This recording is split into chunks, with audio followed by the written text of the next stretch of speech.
Hello everyone, welcome back to my workshop. It is actually getting cold in here. Today we're talking about something I see all the time. People pouring resin in multiple layers because they think it's safer or better for their projects. But the truth is, pouring in layers can create more problems than it solves. Let me show you why. Most makers pour in layers for a few reasons. Number one, they're worried about overheating and cracking. Number two, they think it will reduce the bubbles.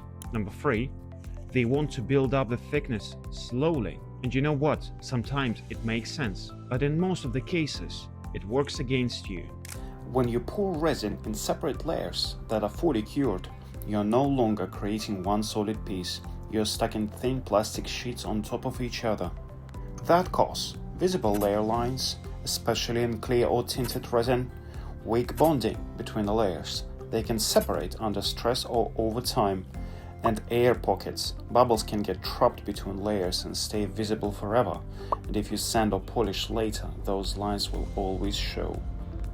The main reason people avoid one deep pour is heat. Resin gets hot as it cures. That's true, but the solution isn't to pour in layers. It is to choose the right resin for the depth of your pour. High quality, deep pour resins designed not to overheat even in the thicker applications. For example, craft resin, you can pour up to 2 inches thick in one go. However, if you use the tabletop epoxy for the deep pour application, that's it. It will hit and crack. So it's not the depth that's the problem, it's the wrong choice of epoxy.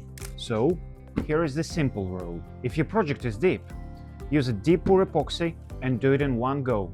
If your project is shallow, use coating resin and pour single even layer. To sum up, layering creates visible joints and weak bond. And the real issue isn't the thickness, but the type of resin you're using. Pour once, pour right, and you get a strong, clearer and cleaner results. Thumb up if you found this video helpful and subscribe for more resin tutorials. I'm Alex, happy crafting!